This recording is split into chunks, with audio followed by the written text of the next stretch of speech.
If he wants to speak to us through the depths of the seas, he can do that. If he wants to speak to us through the heights of the hills, he can do that. It's the same with Jesus healing people. I think we just love a method. Every experience with God should be able to be backed up in his word. Whenever we do come across experiences where we feel like God is communicating to us, the reason we say check it with scripture is because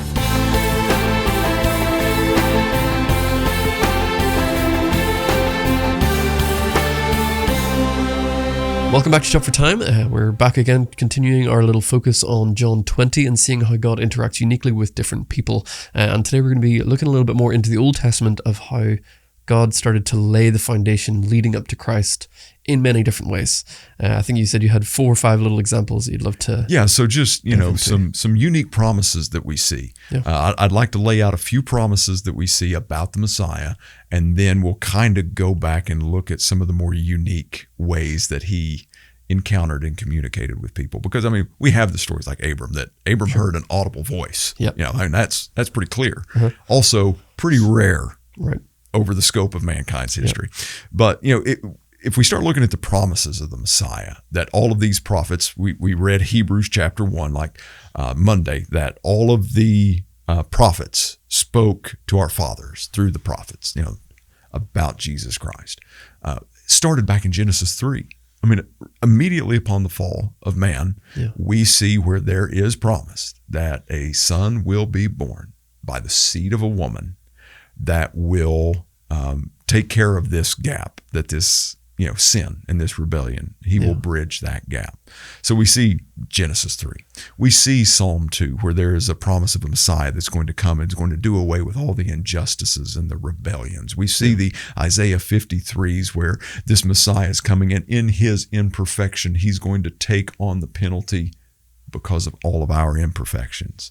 We see, like Daniel 7, where he is going to come and he is going to rule over every nation, every tribe, and every tongue. And listen, this is just a snippet of the promises. Yeah. But that is what all of this communication in the Old Testament, no matter how mundane or how just fantastical this communication is, it all points to Jesus Christ. Yeah. So are there any ones that you're wanting to dive into in particular and pull little strings apart on, or just sort of look at in general? Yeah, let's just look in general, just the range that we can see. Because, we talked about, I made a statement on Sunday that most of the time, I don't think God is nearly he's not as aloof as what we make him out to be, or he's not as distant as what we maybe feel he is. I believe that God is communicating with us on a regular basis. Yeah. I just think that sometimes we miss the ways that he's communicating with us. Yeah. And we see, burning bush. Yeah. Cloud by day, fire by night. Yep. We see Gideon, the dew of the morning, back-to-back nights. God communicates to him by the dew in the morning. Yeah. We talked about Abram talking directly, speaking directly to him. With Elijah, the cloud the size of a man's hand. Balaam's donkey. A donkey. Yeah. And even right before his death, we're seeing him communicate through a rooster. Yeah. There's all of these ways that we see God communicating in the Old Testament. Is there some that stand out to you that I'm not? Well, no, there's so many. But the thing I think that's interesting about all of it is just this, it's the same with Jesus healing people. I think we just love a method as people. Yeah. It's like, if we like to have an equation for something. Yeah, exactly. It was like, if it's this and this, then I know it's Christ. And there are ways, like open his word, right? That's the primary way for us today. Open his word, God speaking. Right.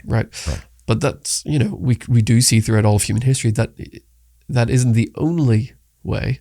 It's the way that we've been given to test all the other ways against, just in case we get something wrong. It's like, just because a bird flew east doesn't necessarily mean that you have to pick up your family and move east. Right. Yeah. But that doesn't also mean that God isn't going to communicate in those manners. Yeah. And we love to have an equation or a formula that teaches us, if I do this, this, and this, God will say this, this, this, and this. But we see through it all of the history of Scripture, God uses almost every single aspect of his creation to communicate, which, there'd be so many ways you could get into that, isn't there? Of like, if we don't worship, the rocks are going to cry out. His creation is already starting to communicate whether we want it, whether we see it or not. Right. Right. But like you said, it's all saying the same thing. Like Christ's healings all did the same thing. They healed in different ways. Yeah. In the same way, all of these prophecies, all of these messages, they're all saying the same thing. Mm-hmm. Jesus Christ. Yeah. Yeah. Whether it's before or after. And I think that's like the ultimate test, isn't it? Of like, if you believe that God is talking to you in a specific way, is it with Christ as an emphasis? Yes. And if yes, go check with Scripture, make sure things are lining up. And if you feel like God is communicating to you, it's consistent with Scripture. Don't ignore it. Yeah. And that's kind of to drill down just a little bit before I read a passage for some what you just said that is of the utmost importance. Every experience with God should be able to be backed up in His Word. Yeah.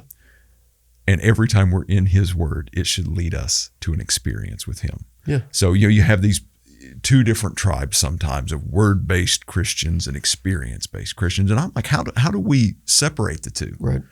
Totally. Because if we're basing it off of experiences, number one, it's really dangerous to have that as primary. But if you're going to do that, your experiences should always be able to be backed up by His Word. Yeah. If you're completely word-driven, there's inherent dangers with that as well. But if that's your stance, then you should be consuming His Word in a way that leads you into an experience with Him. Yeah. But out of Psalm 95 here, this is talking about our call to worship, our call to obedience to God, and it kind of puts in perspective of what God can or cannot use to communicate to us through His sovereignty. And it basically starts with verse 3 is where I'm going to read here. For the Lord is the great God and the great King above all kings. In His hands are the deep places of the earth. Also the heights of the hills are His. The sea is His, for He made it, and His hands formed the dry land. O come, let us bow down and worship Him. Let us kneel before the Lord our God, our Maker. Basically saying that everything that we see is under His, subjection. Yeah. So if He wants to speak to us through the depths of the seas, He can do that. Yep. If He wants to speak to us through the heights of the hills, He can do that because He's the Lord above all others. Yeah. And we've had a handful of different types of people in through this church, whether interns or stuff like that. And one of the conversations that comes up all the time is, how does God communicate? When or why, or all of these kind of things. And one thing that you have pointed out a lot to many different people going through training at this church is we never say He can't in this way. Right. He will use suffering, or He can use suffering. He can use joy. He can use, He can communicate in any way that He sees fit. And sometimes it gets very dangerous where when we turn around and we say, God doesn't talk to people like that. Yeah.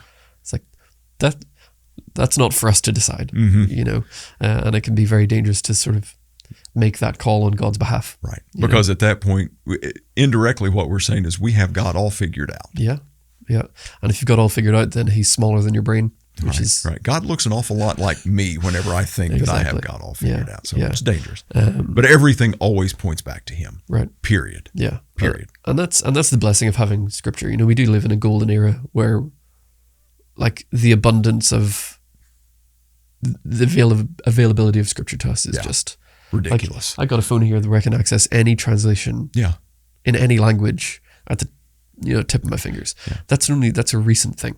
Yeah. So it is a real blessing that we have that. And I have one full shelf in my office up there that's just nothing but Bibles. Yeah. I'm just like, this is ridiculous in a lot of ways. Yet and how much we take it for granted. Yeah. Yet it is probably one of the most underused tools that we have. Right. In history. So, obviously, whenever we do come across experiences where we feel like God is communicating to us, the reason we say check it with Scripture is because otherwise it could just be our conscience. Yeah. And I've could be the new Ben James version of the Bible. That's dangerous. Yeah, so many kids who'd be like, well, I think God told me it's okay to date this person even though they're not a Christian because, I could flirt to convert, type of thing. And I'm just like, that's just not scriptural. Yeah. Yeah. So, there's no like the standard answer I always go back, I think God told me this or this. I'm like, ask again. Yeah. Ask Have you again. checked? Yeah. you know. So we've got one more installment in this little series on John 20, so that'll be coming out in a couple of days. And if you're enjoying this, do let us know your thoughts in the comments down below, or share a story of how maybe God's communicated with you and how you were able to dive into Scripture and see that take place, and how that's pointed you more and more towards Christ. Do let us know those things. So we'll see you soon.